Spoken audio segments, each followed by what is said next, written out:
Welcome to CIB, everyone. My name is Pastor Clark Kent. Welcome. My name's actually Ryan, if it's your first time here. We are so glad to see you today on this beautiful day. We are in week 3 of a series we are going through called Economy, where we're taking an honest look at the economy of the world and then asking ourselves, are we behaving inside of the church according to all the same rules that the economy outside of the church functions according to? You know, as I get older, I just turned 49, which is where these came from. I got these for my 49th birthday. I just turned 49, and thank you so much for the beautiful celebration, by the way, on the lawn. It was awesome. The food was great. The fellowship was amazing, and it was so good to see almost all of you. I'm kidding. It was so good to see all of you. But as I've been reflecting on 49, I looked back over this year and a little bit into last year, and I noticed how many calls or texts or someone inviting me to coffee, how many meetings I had with pastors in their 30s. And somewhere along the way, I forgot what it was like to be 30. I've just been, having various surgeries to hold my skeleton together and trying to practice yoga and do all of these things that people nearing 50 do. And I've forgotten what it must be like to have just left seminary or to have left university and to go out into the world we have now, as opposed to the world I went out into from college 100 years ago. And the thing that I find from meeting with so many young pastors, and sometimes it's people that are older, but most of the time it's younger pastors, they know what they need to do in their jobs to sustain the church. They understand what it takes organizationally. They understand the business side of it so well. They're entrepreneurial. They're people who have great ideas. But so many of them have become bored in their jobs and their careers, which are really a calling. And I think that the reason that so many pastors have become bored is because they've kind of just fallen into this rut of success for their church means keeping the carpets clean and the heat on and the lights on. And the church is a place that everyone ought to come to, and this is where it all happens inside of this structure and all it takes to run it. And I think that's a potential for every church to fall into that category. And what I always tell these young pastors is that you're not bored, you just don't have a vision for what you want your church to accomplish in your community. It's not just about keeping the lights on. It's not just about keeping everyone in the church taken care of. But the church has a larger role, and that's to care for the community around it. And what I always tell them is that regardless of what you were taught in seminary, regardless of the words that you've read off of a page, practically speaking, in everyday life, bringing it down here onto planet Earth where we actually live and love and suffer. The purpose of the church is to care for people who don't fit into categories. And that might sound a little low and basic, and give me a second to explain this. But I truly believe the purpose of the church is to care for people in society that don't fit into categories. If we were just to take an honest look at our economy, we usually think of the public sector and the private sector, right? I think there's a third sector where things like churches exist and they reside, and they have their own economies and their own ways of doing things, and they're not in opposition to the other two. In fact, society is missing something without this third category. Not every system can reach everyone. This church can't do what the government does, and it can't do what the private sector does, but that goes all three ways. These things can actually work together if we'll just look at what Scripture lays out about the early church. As the early church grew, this became their clarifying purpose. The early church figured something out, and we looked at Acts 3 and 4 in the first 2 weeks, and now we've moved on into Acts 6, and it says this. In those days, when the number of disciples was increasing, the Hellenistic Jews, that's Jews who speak Greek, among them complained against the Hebrew-speaking Jews because their widows were being overlooked in the daily distribution of food. Remember in week 1, we looked at how the Roman Empire was struggling, and so all of the people in it were struggling, and many people, their immediate need was food. And the church didn't grow because someone said, hey, come over here if you want to go to heaven. The church grew because someone said, if you're hungry, come over here, we'll feed you. And so there is this daily distribution of food that is going on. They obviously had to break it down into categories because there were thousands of people. And the Greek-speaking Jews and the Hebrew-speaking Jews were having a little bit of a spat. And the apostles wanted them both to eat, and so they came up with a solution. This is what the solution was. The apostle said, brothers and sisters, choose 7 men among you who are known to be full of the Spirit and wisdom. We will turn this responsibility over to them. They created a plan, a system to make sure that every category of people was cared for. They organized systematically so that people didn't get missed. What does that look like for somebody today in the church as we exist in it today? Let me ask you to imagine someone with me. A single woman in her 70s with pretty severe health issues. She lives in the tiny house that she grew up in here in Bethesda, the same house where her mom raised her grandmother, or where her grandmother raised her mother. She's not that special. And it's also the house that she grew up in. She lived in this house for 7 decades. But it's literally falling apart around her. Mold creeping up the walls, windows broken, some of them have cellophane over them, air conditioning that died years ago, plumbing that barely works. It's a house in Bethesda, but really you could just put it in the middle of a poverty-stricken area of Appalachia and you wouldn't know the difference. She's living in one of the wealthiest counties in the United States.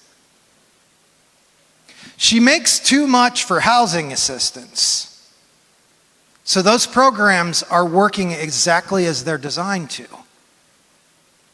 The private market can't help her, but the repairs she needs to make to her house are more than she can afford on Social Security. In economic speak, this is called the benefits cliff. There's a lot of people in this category. Her neighbors who moved into $1 million houses built on land that used to be woods that she played in when she was young ridicule her for not keeping up with her property. But she was here before their houses even existed. Where is a person like this supposed to turn? I'm seriously asking you. She can't afford the private sector. She's priced out of the public sector. This is why church matters. That might not seem significant to you, but many churches would just tell her, I'm sorry, we don't have money to help you in our benevolence budget. Can we help cycle you through the public sector again, even though you're going to be rejected? But does she actually need money? Think about it. Is her dire need actually cash in her hand? No. It seems to me that the real cost is someone who will just be simply generous with their time and their skills and go over there and put in a piece of glass for free. And I know that that sounds so microscopic. I get it. On the grand scale of humanity and their eternal destinations, you're telling me that a broken piece of glass matters to God? Yes. How do I know this? Because the personal students of Jesus set it up this way. No one has ever, nor will ever anyone know Jesus the way that the apostles did. They lived with him, they walked with him, they ate with him, they talked to him face to face. And this is the system that they left us. It was written down for us so that we might have a baseline from which to operate in the world as followers of Jesus Christ. They made sure that when someone fell through the cracks, there was a system there to catch them. And here's the crazy thing. In so many things, the church can do these kinds of things, these seemingly insignificant things that actually really save people's lives. The church can do this more efficiently because there doesn't need to be any paperwork. Nothing needs to be turned in to be reimbursed. We just go over there and we do it. Gospel means good news. If you have a broken window and your house is 850 square feet, and you don't have the money to pay for heating to heat your house because the window is broken, and you don't have the money to fix the window, gospel to that person is a glass man.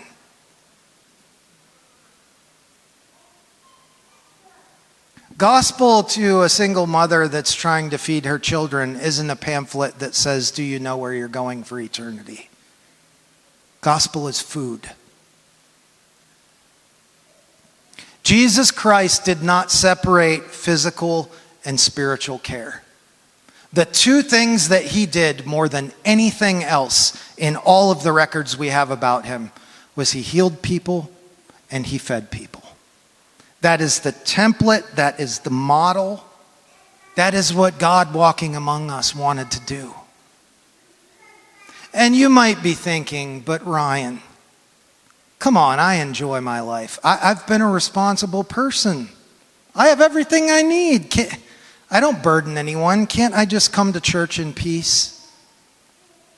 I'm sure you probably can go to some church in peace that way, but not this one.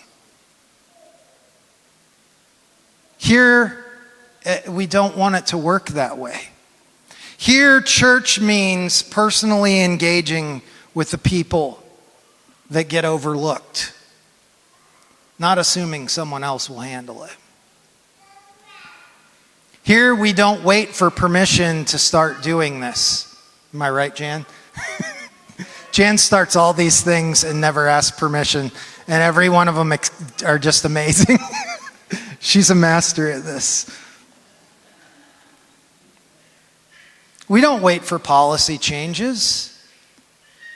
We don't wait for different people in power. We do what's right now because we are the church.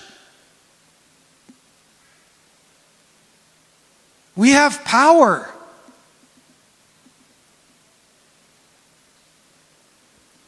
So what do I want you to do? I told you last week that this week and next week I would have some asks for you. And first of all, when I give you this example, if you can think of a better one, feel free to do it. But I want to make this really easy for you. Every weekday at 11 a.m. in this alleyway here between the nave and the educational wing. Through our partnership with Bethesda Cares, we serve free hot lunches for anyone who is hungry. And friends, it has been busy. I don't know if you've crossed Western Avenue where Maryland becomes DC, but the homeless and the under-resourced are fleeing the city. Because, let's be honest, they're being hunted once you cross that line. And here's my ask for you. One day this week or next, whenever your schedule allows, we do it every week. Come and park your car or walk over here and get in line and strike up a conversation with someone if it feels natural. Grab your food, ask if you can sit with somebody, and then just listen. Just ask them questions and just listen to whatever they have to say. If you're really creeped out to go by yourself, do it anyway. Fully place yourself in another person's experience of the world and experience it with them. Don't try to make it easier by telling Blake, I'm from the church, let me serve the food in the line. No. Put yourself in another person's shoes. Ask yourself, if I didn't have money to eat today, what would my experience be standing in this line? Why am I asking you to do that? Because that is Jesus Christ. The entire story of Jesus is that God is trying to get into our shoes so that God might feel what it's like to be in our shoes. Because unless you do that, all you can have is sympathy. But once you are in another person's shoes, you can start to wrap your heart around empathy.